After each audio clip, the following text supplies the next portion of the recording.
My name is Mark Daly. I'm a keen athlete, and currently I'm training hard. But I'm also an investigative journalist, and for more than a year I've been immersed in a story about drugs in athletics. It's an investigation like none I've done before, where I've had to push myself to my physical limits. It's a story where there are claims of cover-up and hypocrisy by a British Olympic legend. Nobody would break what was code of Omertà, mafia-like silence about drug taking. Where I ask if the drug cheats still retain the upper hand. Seems to be, because we're still only catching 2%. A story that's taken me to the other side of the globe to investigate allegations about one of the world's most famous athletics coaches, Alberto Salazar, the man who steered Mo Farah to Olympic gold. Mo Farah takes gold for Great Britain. Gallon Rupp takes second. Seeking out insiders speaking for the first time about Salazar's methods, including two of his former star athletes. He's sort of a win-at-all-costs person. It's hurting the sport. And if the sport's to be saved, it can't keep going on the way it is. It's my journey into the world of sports doping and the science behind the testing regimes supposed to prevent it.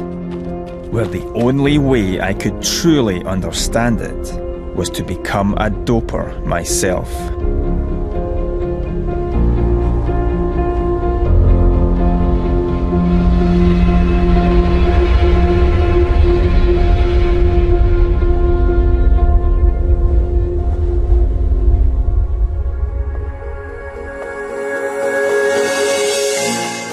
I'm about to embark on a journey where I'll be investigating major current figures of athletics. But tonight, alone with my thoughts, I review the archive dating back over 40 years of drug scandals. Some examples I remember from my teens. It's Johnson away and clear. Others are closer to home. And Chambers has got it quite comfortably in second place. In recent years, Jamaican sprint stars, Kenyan middle distance heroes, and the Russian Athletics Federation have all been caught up in doping scandals. Does that mean all the cheats are getting caught, or are these high-profile cases just the tip of the iceberg? I was following up a number of allegations, and I knew where I wanted to start.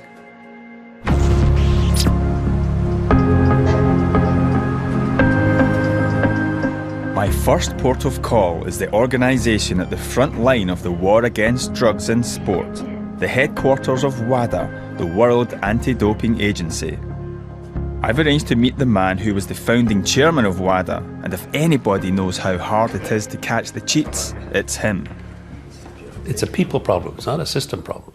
We've got a system in place, and we've got laboratories that can do very robust analyses and so forth.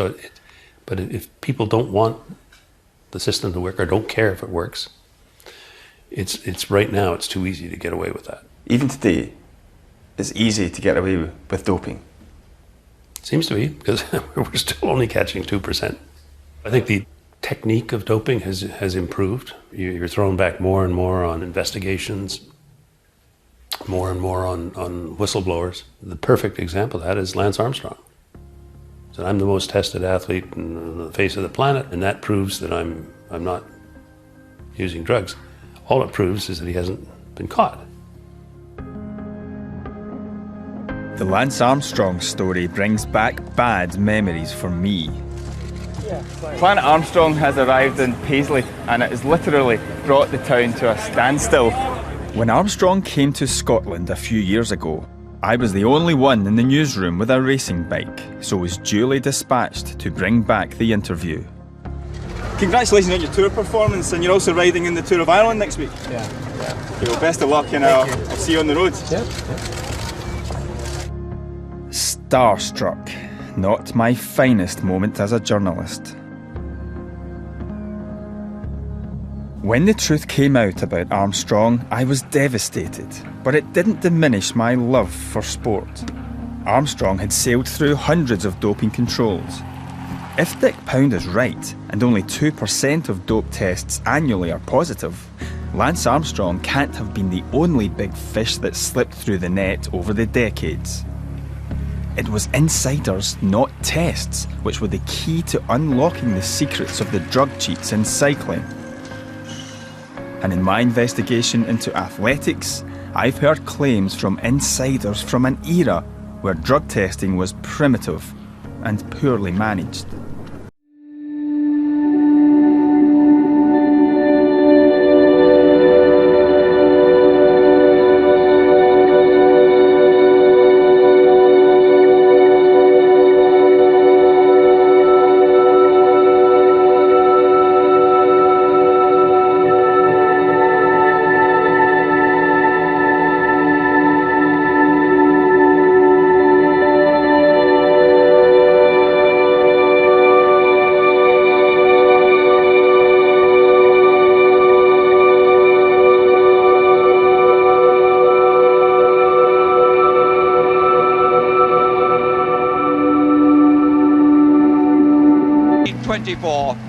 Since he retired, he's been an outspoken critic of drug cheats and has called for them to be given life bans. If you take a shortcut to an Olympic gold medal, then you deserve everything that happens to you.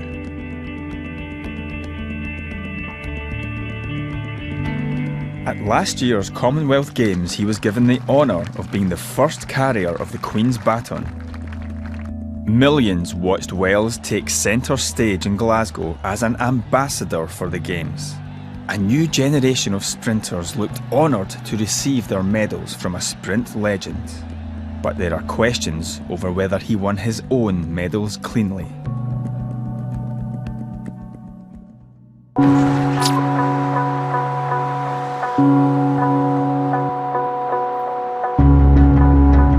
I wanted to start by immersing myself with the athletic stories from the Wales era.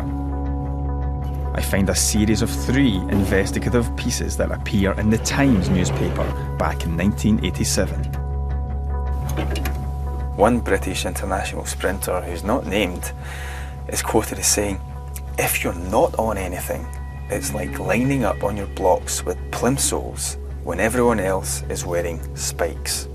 The clear implication there is that unless you're taking drugs, you simply can't compete. Many of the sources are athletes, anonymous insiders willing to talk about the scale of drug use. One story in particular caught my eye. The most significant thing about the second piece in this series is the reference to the medical doctor supplying and monitoring athletes who were taking steroids. Now, he refers to himself as the junkie doctor. He's called Dr. X. And talks about supplying athletes with a drug called S. And the S is Stromba.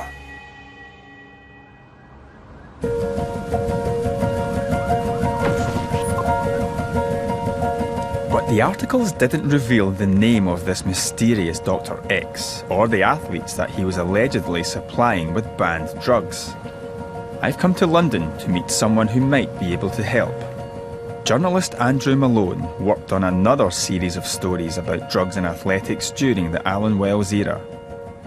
Our investigations led us to a chap called Dr. Jimmy Ledingham, who was a former Olympic team doctor, who we subsequently found out had been mentioned in a report as Dr. X, about how Edinburgh and this Dr. X had been the centre of organised drug taking within athletics. The fact that the Olympic team doctor was talking so openly about his knowledge of the use of drugs and the fact that he felt that it was his duty to try and make sure people didn't harm themselves, I found that absolutely astonishing. The Olympic team doctor saying that he was aware of at least half a dozen athletes taking illegal drugs, because this then gave it a sense that it was institutionalised. If true, who were those half-dozen athletes? Malone had enlisted the help of a former sprinter to go undercover, covertly recording conversations with fellow athletes and coaches. It was more evidence, more proof that it was something systemic within the sport, that everybody was fully aware of the scale of the drug taking, but there was money and glory involved, so it shut down every leak, every story coming out, and, you know, trust that nobody would break what was, you know, code of Omertà, mafia-like silence about drug taking. Malone's story made waves, but didn't manage to fully crack the silence or name the athletes.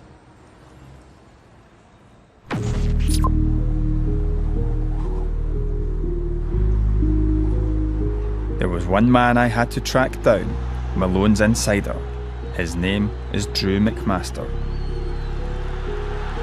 He started off with 1.5 yards, and Drew McMaster whittled it down to 1 yard. I'm 23 just, so we've got a long way to go. McMaster was a top-class international athlete and a great rival to Wales.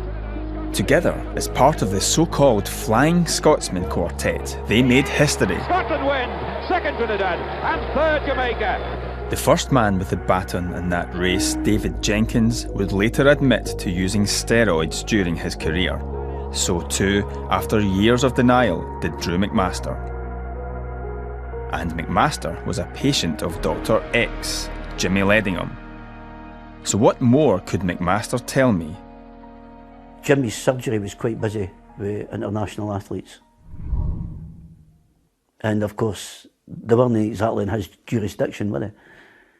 You know, they're coming from all over Scotland and Britain to see Jimmy. They're coming to do that for a reason. And it's not because they've got a sore ankle. Was Alan Wells a patient of Jimmy Ledingham? A regular at his surgery. Did Jimmy Ledingham specifically tell you that he was supplying Alan Wells with steroids? Categorically, on a Bible, definitely. You were eclipsed by Wells. Should we believe you? Or is what you're saying the result of a bitter man whose career didn't quite get there? I had a very established and brilliant career. You couldn't buy it. So, was my life enriched? Yes. Bitter? No. The master wasn't away that well. Alan Wells has taken the lead as they come into the bend. Wells has previously attacked McMaster for speaking out about doping, accusing him of smears and raking the gutters. Wells had said, "The truth is, McMaster turned to steroids because I had started beating him, and I was not using drugs." There is no evidence Alan Wells failed a drug test during his career, but McMaster told me he'd secretly recorded conversations with Jimmy Ledingham admitting supplying Wells with banned drugs. I've obtained some of the transcripts and have made sure they are accurate to the original recordings. These are excerpts from the transcripts of those conversations, the full extent of which have never been broadcast before. In the first excerpt, Ledingham explains his reasons for doping athletes. "What I was doing it for," he says, "was I knew bloody well that the bloke standing next to you on the blocks was taking the stuff." He's then asked if Alan Wells was also getting his steroids or stuff from him. He, Wells that is, was taking stuff from all over the place, not just from me. Everybody knew Wells took drugs. But he said that he'd never speak on the record about Wells or about any of the other half dozen or so I've known to have taken things.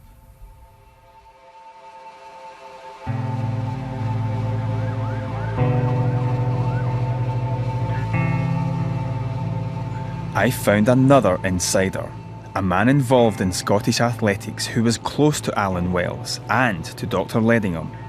He saw Wells transform from an unremarkable long jumper in 1976 into one of the most powerful sprinters in the world within 2 years. He's never voiced his concerns publicly and wishes to remain anonymous. I saw that Wells had this really big improvement in his performance. He suddenly started to run around 6 seconds dead for the 60 yards. Can an athlete go from 11 stone 7 to 14 stone and put on that build naturally? Not at that age, not in my experience. When I started to notice changes in him, the changes were big, and they were obvious. It changed his personality. Bit of aggression. That's the side effects of steroids. Well, once I had my suspicions, I spoke to Ledingham about it. He told me straight to my face that Alan Wells was getting stronger from him.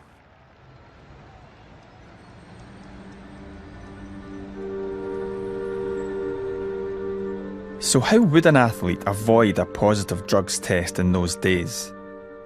The doping controls were limited, with no out-of-competition testing. But Drew McMaster claims he was coached to avoid testing positive by the Olympic team doctor, Dr. Ledingham. Jimmy talked to me about testing, how the test procedures were. At the same time he was supplying Stromba, and there was never any question about being tested positive, because we were well practiced. Take diuretics and drink lots and lots of water so that your kidneys was flushed out. So the testing at that time, it was more difficult for detect.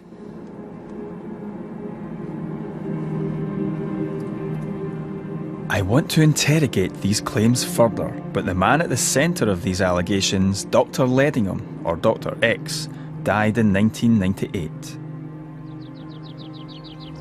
But there was another insider. Andrew Malone told me about a former athlete who'd claimed detailed knowledge of Wells' alleged drug use. Whilst he didn't want to go public, he gave a sworn statement 20 years ago. I tracked the athlete down, and in a series of meetings he told me that every word of his statement had been true. He still wishes to remain anonymous. His allegations are revealed here for the first time. He said Wells told him he started using the steroid Stromba in 1977 and was being medically supported by Jimmy Ledingham. He said that he and Wells compared notes about dosages and when to come off the drug to beat the testers. He said that Wells admitted using steroids right up until less than 2 weeks before the final of the Moscow Olympics. If there was no reliable drug testing, witness testimony is the only way to explore these historical allegations of doping, which, if true, would put Wells' public position as an ambassador of clean sport at odds with his own past. It was time to put this to Alan Wells. He declined an interview, but in a letter, his lawyer said, "It is not true our client had used any banned performance drugs at any time. Our client's physique was developed by a training regime. It is denied that any drugs were provided by Dr. Jimmy Ledingham. He has never failed a drug test and was subjected to the most rigorous and random drug testing regime applied to any athlete at that time." Wells added that 3 weeks before the Olympic final, he raced at an event where there had been drug testing. Some of the people I've spoken to about Alan Wells are drug cheats themselves. Others may bear a grudge. Much of the evidence is hearsay.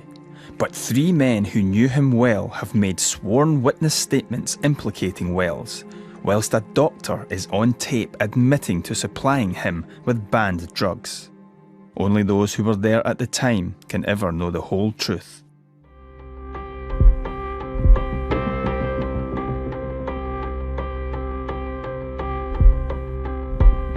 More than 30 years on, how much has changed? I compete in amateur triathlons. I just assume the athletes I race against are all clean. But at elite level, can the same assumptions be made? Over the years, testing technology has improved, but so too have the drugs and the dopers' ability to stay one step ahead. The Lance Armstrong saga taught us about blood doping and the explosion of the drug EPO into endurance sport. The latest and most high-profile response to the blood doping threat is the athlete's biological passport. The World Anti-Doping Agency believes it is a crucial tool in the fight against blood doping. How does it work? You take a series of samples from an athlete. You need at least 3 and preferably 4 to start the profile, so that you find what the normal biological profile of the athlete is. And quite simply, you put it on a graph. And you say, here's a sample taken on Monday, here's one on Sunday, here's one on the following Thursday. You draw your line. If there's a huge blip away from what we describe as the norm, is it possibly doping? It's also used to say, this guy's got a profile which is a bit wonky, go and target test that guy.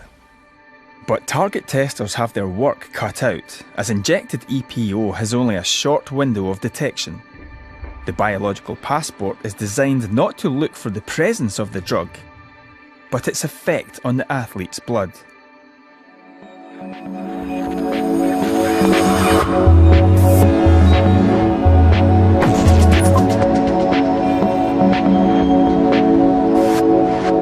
I travelled to Switzerland to meet one of the world's leading experts on how EPO affects the body.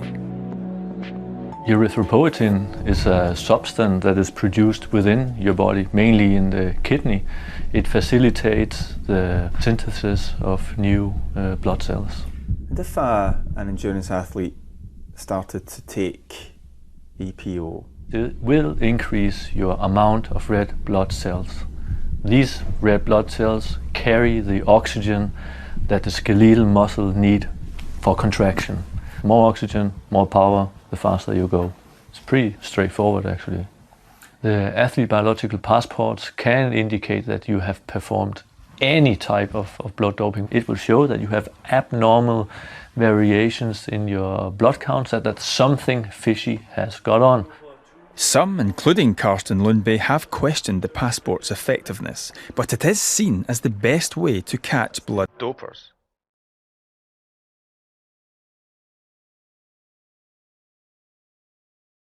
So can clean athletes have confidence this test can help deliver a level playing field?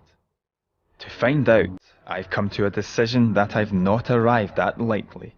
I'm going to do what no elite clean athlete can do. I'm going to put the test to the test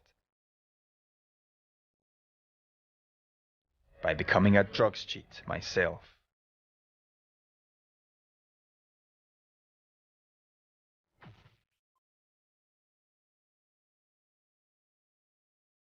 Back in Glasgow, I'm planning my experiment.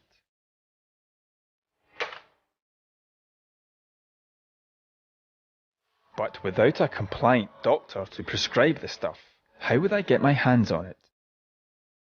The internet, of course. There are dozens of websites selling this stuff, apparently, from China.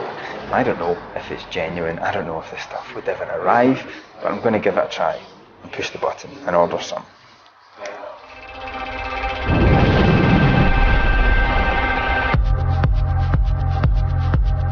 I've always been fit and have completed many races.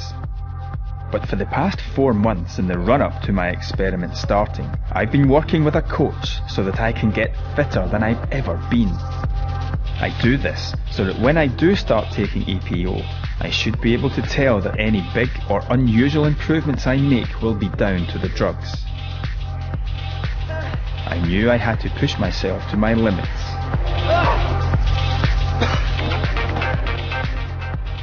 In the meantime, a package from China arrives. Now, whilst it's not strictly illegal for me to have ordered this over the internet, one suspects that someone, somewhere, is breaking a law. Why else would this package be disguised as mobile phone covers?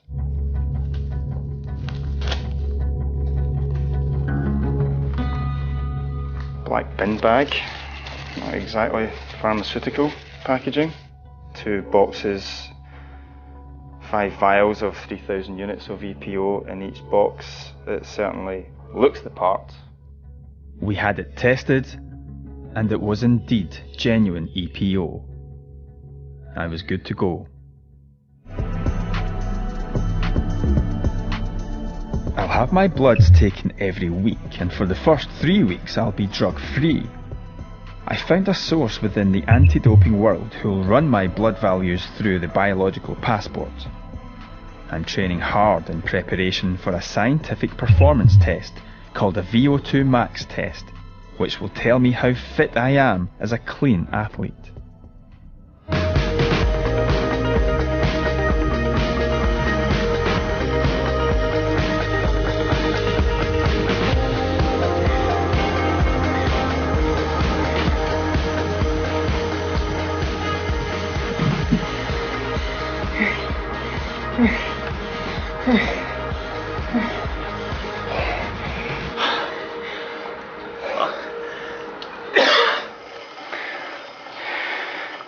So I just finished the VO2 max test, which is a brutal, unforgiving test of fitness where you ride as hard as you can for as long as you can, which in my case gave me a final figure of 58 VO2 max, which a normal untrained person is about 35, an elite athlete about 85. I've never been as fit as I am now, and so it's time for the next phase of my experiment. I'm going to be taking small injections or microdoses of EPO. The aim is to take enough to have a performance benefit, but not too much to trigger a red flag in my passport. I was ready, but not, it seems, for everything. Today I took my first shot of EPO, and it really felt like I crossed a line. Now, I'm not an elite athlete, I'm not going to the Olympics, but I'm still an athlete, and today I cheated. I can tell you, it doesn't feel good.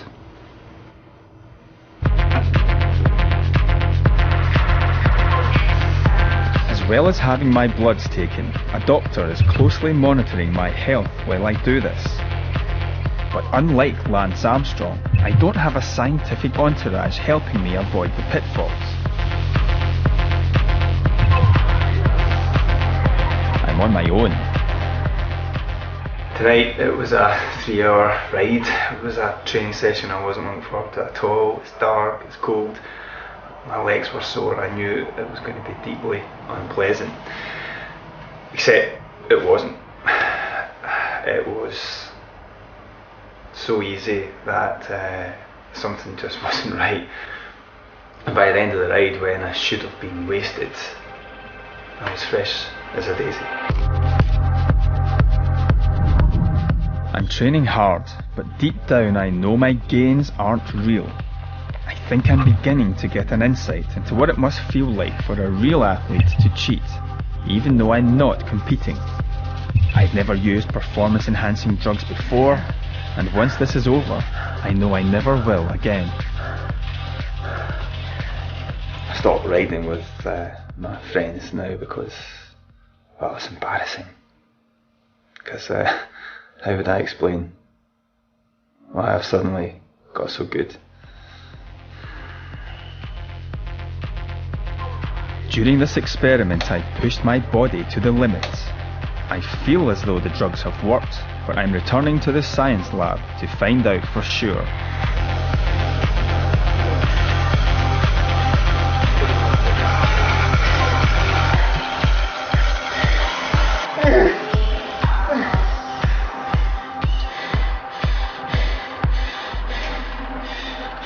My VO2 max has increased from 58 to 63, and the maximum power, my maximum watts, the power that I could push the pedals has increased from 350 to over 375. That's about a 7% increase. 7% in 7 weeks. The margins are incredible. 7% may not seem like a lot, but in elite terms, even 1% would be huge.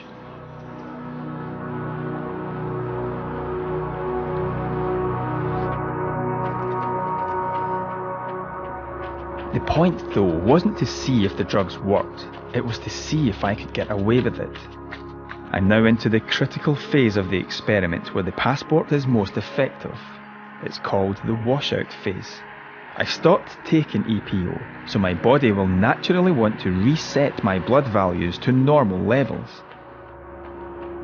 This is when a blip is most likely. If I was a real cheat, this is the point I'd be most worried about. At last, my experiment is finally over. 14 weeks worth of blood results have been sent off for passport evaluation. I've now been given the results. I can't put them on screen because I need to protect my anti-doping source who put my numbers through the passport. I also want to avoid revealing any information that could help those who want to cheat.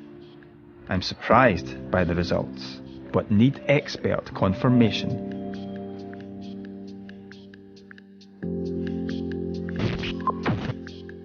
I've come back to Zurich to Karsten Lundby, who's agreed to interpret the data. I received your results today and I've looked at them. There's no adverse analytical finding, so you seem to have passed the test while at the same time doing EPO. This means, of course, that you got away with it. You got away with injecting EPO into yourself at a dose sufficient to increase your exercise performance. So had I been doing this for real, and anti-doping was testing me once a week, yet I was injecting EPO the whole time, I would have got away with it. That is what this study shows, yes. Well, after what seems like months of living like a cheat, thinking like a cheat, injecting drugs like a cheat, today I've been confirmed as a successful cheat. I got away with it. I think the most depressing thing really is just how easy it was. Now to Montreal, the headquarters of the World Anti-Doping Agency. Whilst I'm not a professional athlete and wasn't subject to target testing, my experiment had exposed a weakness in the passport, its sensitivity to microdosing. What would WADA's chief executive say about what I had done? Well, I'm not worried about you because you're not an elite athlete. Excuse me for saying that, but I think what concerns us, or would concern us, is if you can manipulate your body to beat the passport program. And the issue is the technical analysis, if you like, of the profile to see whether there's a blip that might have triggered either a target test, which might have produced a positive, or whether there's sufficient in your profile to show, well, you're able to take banned substances and still remain normal. That would concern me. I'm just a journalist without any kind of medical support personnel, and I managed to drive a coaching horses through the athlete's biological passport. We certainly know that people try to get to the margins of beating systems, and the passport will be no exception to that.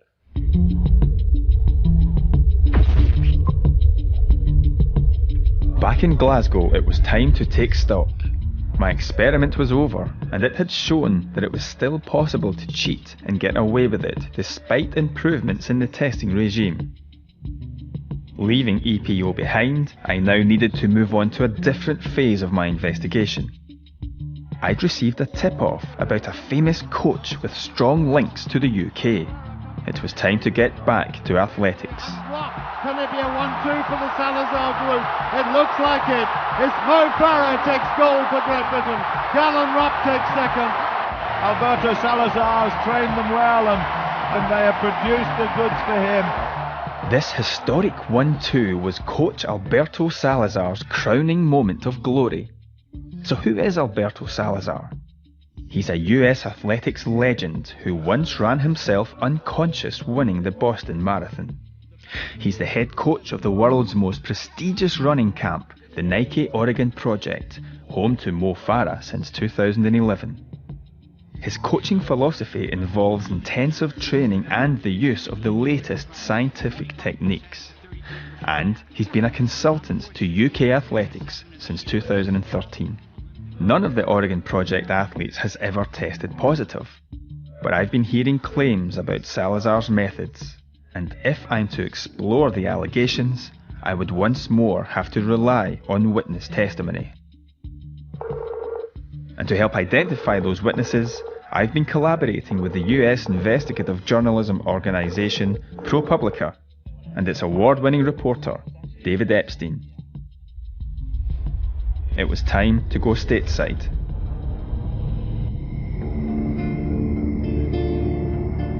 After a long flight, I'm now on my way to meet my first American insider, Stuart Egan. As a youngster, he was friends with Galen Rupp and both trained under the watchful eye of coach Alberto Salazar. Egan had a story which he said had concerned him for years. It was about the prescription steroid prednisone.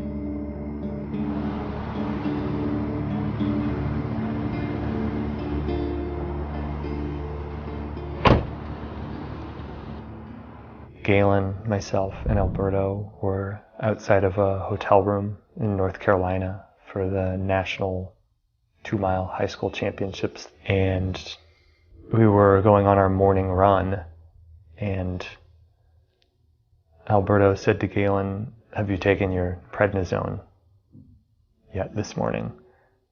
Galen went back up to the hotel room, took the prednisone, or so I assumed, and we just waited for about 10 minutes. He came back down and we went on the run. I was very surprised to know that a 17-year-old was using prednisone. Did he appear to have any medical condition which might warrant using prednisone? No, not that I observed. I've heard from various sources that Galen Rupp used prednisone regularly, but he has asthma and allergies which could account for prednisone use. Prednisone is banned in competition, though athletes can use prohibited drugs if they have a clear medical need recognised by a doctor, a kind of sporting sick note known as a therapeutic use exemption, or TUE. We asked Galen Rupp for evidence of his TUEs. In a statement, Rupp said, "Earlier in my career, WADA required TUEs for my asthma medication. The few other TUEs I've applied for and received related to the treatment of severe asthma flare-ups." Alberto Salazar said, "Galen only took prednisone when needed to treat an asthma flare-up under the direction of his doctor for a limited period of time."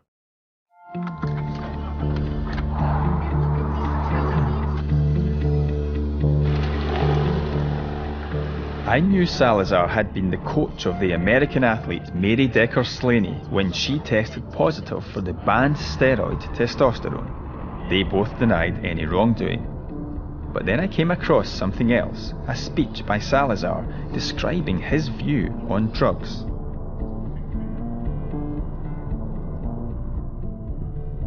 I believe that it is currently difficult to be among the top 5 in the world in any of the distance events without using EPO or human growth hormone. I in no way condone doping and am glad that I never felt forced to seriously consider doing it, but I can definitely understand how a good moral person might feel compelled to do so.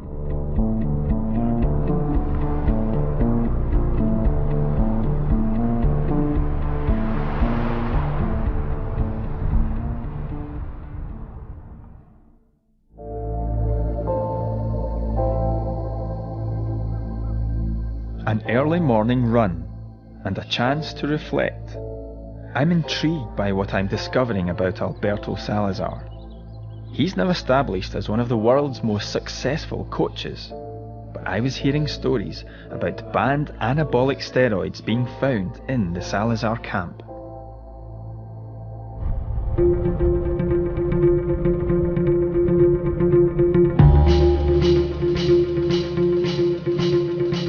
I'm travelling to meet a massage therapist who worked with Salazar's athletes at their Utah altitude training camp in 2008. After the group left, he says Salazar called him. Alberto contacted me by phone and requested that we go up and clean up the condos, some products that he wanted us to ship back to him. He said to me, "I don't want you to get the wrong idea." And I said, "Okay." I was really unsure what he meant. And he goes, "There's a tube of androgel in the bedroom and it's under some clothing." Androgel, that's testosterone gel, right? Yes. And I said, "Okay, we want you to do well, sure." He said, like, "I don't want you to get the wrong idea." He said, "It's for my heart. It's all f***ed up." What did you think of that explanation? I kind of thought a little bit, like, really? Okay, because he had just had his heart attack and his procedure the year before we were there. And I thought that was a little strange. I'm on the laptop and I Googled it and it said contraindicated for anybody with a heart condition. Meaning anyone with a heart condition should not take this useless stuff. I think the word contraindicated would mean do not or not indicated to use. This needed checking. I asked several cardiologists if testosterone gel might be prescribed for someone with a heart condition. All said it would be highly unusual. Also, a coach carrying around a banned drug like testosterone without acceptable justification would be guilty of a breach of anti-doping rules punishable by a 2-year ban. Alberto Salazar declined an interview. He did not respond directly to this allegation, but in a statement he said, I have always strictly followed WADA rules, seeking guidance from USADA to ensure my interpretation of WADA's rules is correct.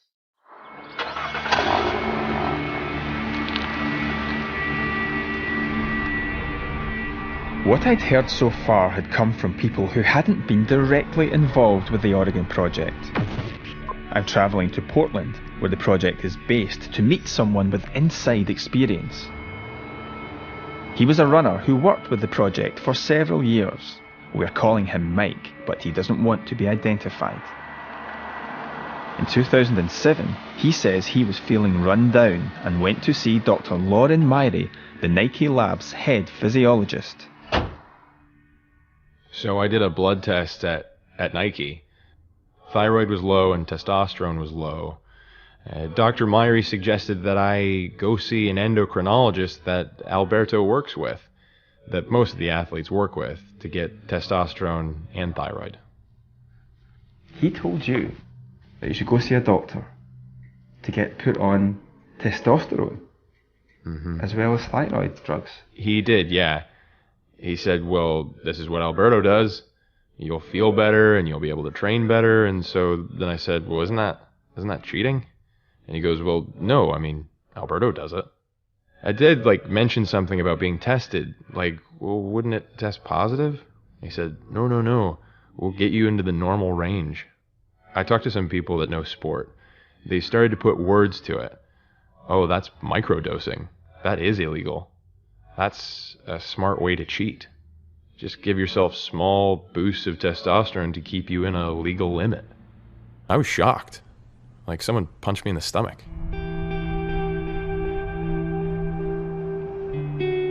If what Mike says is right, then the Nike Labs top scientist Lauren Myrie claimed microdosing testosterone was accepted by Alberto Salazar. The investigation was progressing, but my next move is to meet someone who'd been right inside the Oregon project, the man handpicked by Salazar in 2011 to be his number 2. Steve Magnus is now the head cross-country coach at the University of Houston and the author of the coach's manual, The Science of Running. It's intimidating at first. I mean, I get there and I'm watching Kerry Goucher work out, or Galen Rupp, or Mo Farah moved out at the same time, so I'm helping him move into his place. At that point, I thought, oh, it's a dream job. During that first track season in 2011, I started getting hints of this might not be what I signed up for. Steve Magnus was going to tell me a story which he said connected Salazar, his star pupil Galen Rupp, and the head of the Nike Lab, Dr. Lauren Myrie, and he said he had documents to back it up. One day when I was at the office, some people from the Nike Lab brought up lab reports and put them on Alberto's desk, and it was basically the blood levels of every athlete who had been in the Nike Oregon project. Started flipping through the book and came across Galen's, and in addition to the graphs, below every graph they had basically notes that Lauren had taken. Under one of Galen's, it had currently on testosterone and prednisone medication.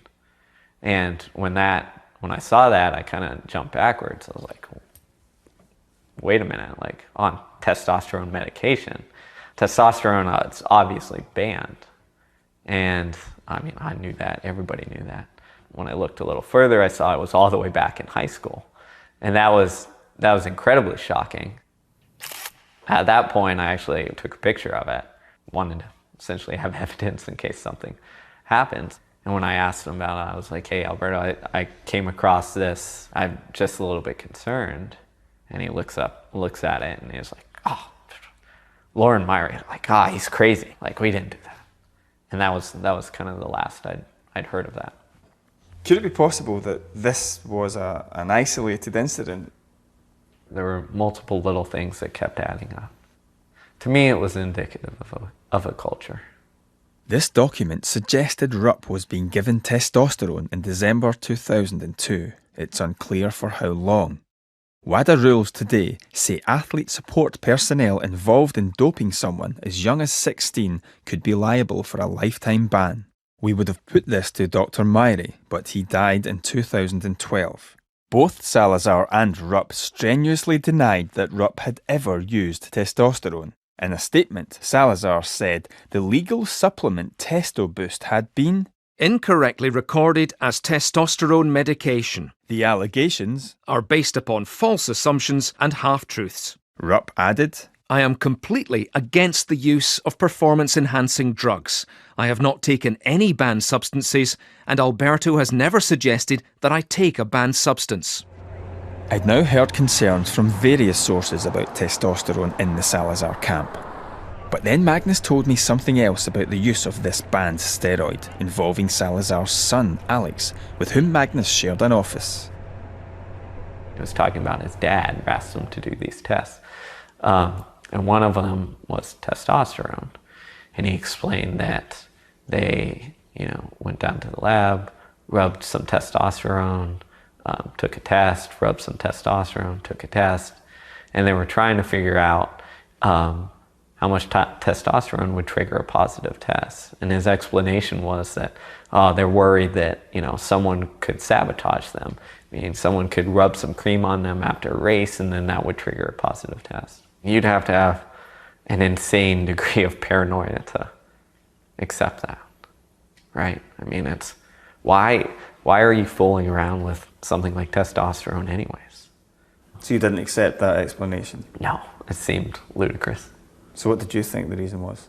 Was them trying to figure out how to cheat the test, right? So it's how much can we take without triggering a positive? There is no evidence that Alex Salazar didn't believe what he told Steve Magnus. He did not respond to questions. Alberto Salazar did not address the claim either, but he did say, I believe in a clean sport and a methodical, dedicated approach to training and have never, nor ever will, endorse the use of banned substances with any of my athletes.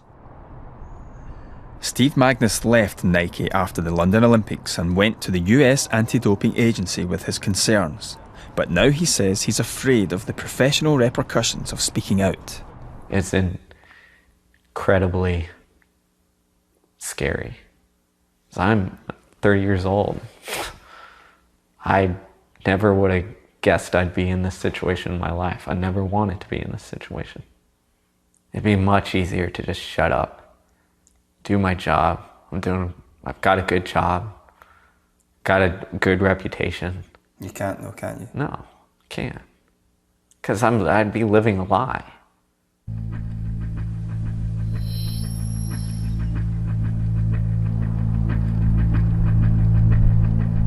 Over a period of months, I'd heard from a number of former Oregon Project athletes about the so-called grey area, the margin between staying clean and cheating.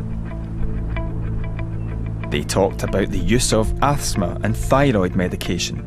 Some told me that Salazar encouraged the use of thyroid drugs to help athletes shed weight quickly and in turn boost performance.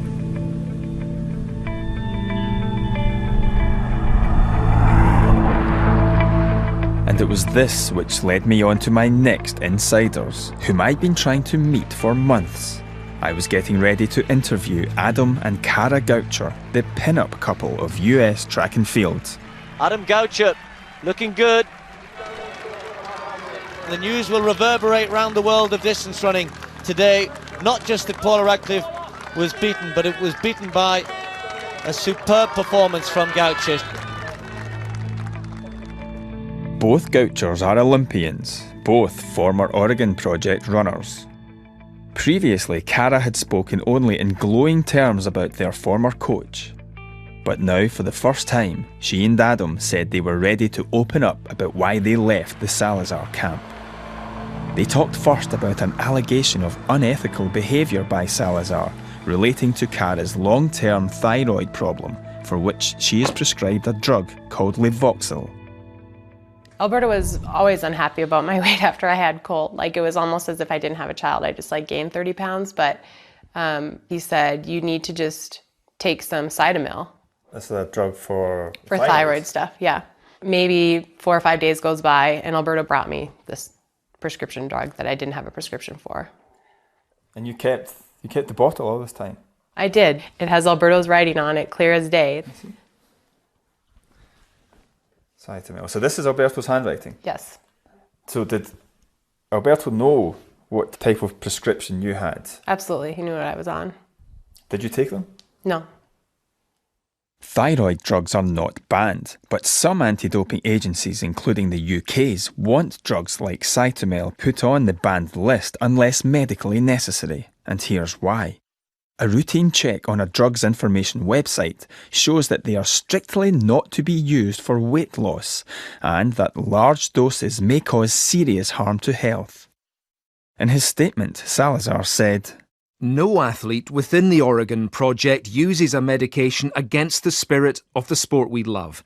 Any medication taken is done so on the advice and under the supervision of registered medical professionals." He added, "Thyroid medicine is not banned, and I am not aware of any performance-enhancing benefits." The Gouchers had another tale to tell. It relates to alleged abuses by Galen Rupp and Alberto Salazar of the Therapeutic Use Exemption, or TUE, process. The Gouchers say that just days before this race at the World Championships in 2011, Salazar tried to get a TUE for an intravenous or IV drip for Rupp. 4 years earlier, they claim the same thing happened at the World Championships in Osaka, the scene of Kara Goucher's greatest athletics triumph. He said, "We have it down. I've coached him on what to say." The doctors will ask him, "When was the last time you go to the bathroom?" And he'll say, "I don't remember." And they'll say, "When was the last time you were able to drink?" And he'll say, "I can't." And he literally said that they had it down. Alberto said that to you? Yeah. They wanted the IV. Mm-hmm. For whatever reason, it made Galen feel better or whatever. And they were manipulating the system to get it. Under WADA rules, the practice of IV drips is prohibited, and anyone caught manipulating the TUE process to get one would be liable for a ban. In his statement, Salazar said, "I have never coached an athlete to manipulate testing procedures or undermine the rules that govern our sport and follow the process for TUEs." There's athletes that are raising the bar and in a way that isn't real. I had a conversation with Galen in 2011, and he told me how tired he was, how he was so excited to have the season be over. And fast forward a month, and he shattered the American record. That's not how it works. You have to rest, you have to recover, you have to start all over again. Galen Rupp is the most tested athlete in America. So is Lance Armstrong. Doesn't mean anything. This is a screen grab from Galen Rupp's blood charts.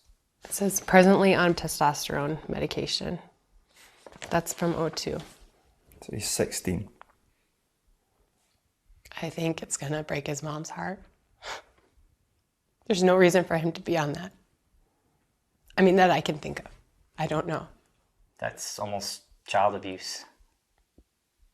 I mean, I feel like there's no way, it's very unlikely that a 16-year-old would be like making the decision to do this without, or even know how to go about doing it. How would he even know how to get something like that? Yeah, how would you even know? You were very close to Alberto Salazar. Mm-hmm. How difficult has it been doing this interview today? It's really hard. For years, he was a super important person in my life. I mean, I literally loved him. I loved him. He was like a father figure to me. So it feels like a betrayal, a little bit. And I feel really bad about that. But he put me in this position.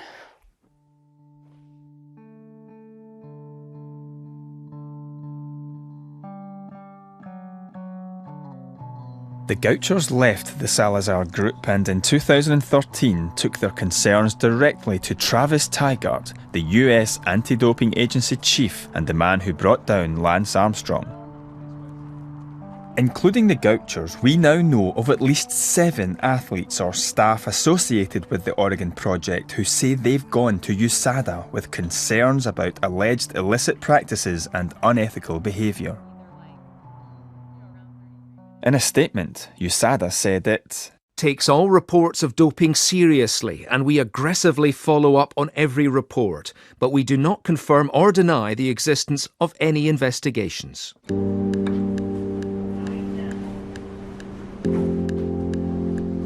So I took my evidence to the world's top anti-doper and showed him the Galen Rupp blood chart. Presently on prednisone and testosterone medication. Well, you'd need to be on a TUE for that. And it would be very rare that a TUE would be granted for testosterone. You'd have to be pretty exceptionally sick for that. And even then, I would say the doctors would be more inclined to say, well, you probably should be resting rather than competing in big-time sport. Are you disturbed by what I've told you?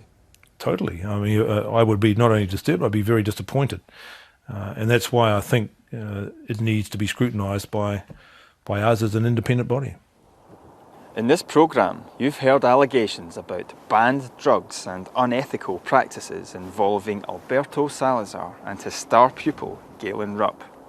This programme makes no claims about any other Oregon Project runner, nor have any of our insiders witnessed evidence that Great Britain's Mo Farah was doping. But during this investigation, we've spoken to more than a dozen athletes or people closely connected to the Oregon Project. And if the allegations about Salazar are true, then Mo Farah has been coached to world success by a man who has used banned methods. We showed the allegations to Andy Parkinson, the former head of the UK anti-doping agency. On the basis of the allegations that you've shown me and that I've seen, certainly any athlete who's involved or associated with this group, including Mo Farah, should be seeking the necessary assurances around the fact that they're operating within a safe environment. Athletes have got a responsibility to have a close look at that and to ask the question of themselves, do I feel comfortable in this environment? And am I going to be able to continue to compete clean in this environment? There's no suggestion Nike is involved in any wrongdoing. It's in the public interest to ask questions about what Mo Farah knows, if anything, about these claims. In a statement, Mo Farah said, I have not taken any banned substances, and Alberto has never suggested that I take a banned substance. From my experience, Alberto and the Oregon Project have always strictly followed WADA rules.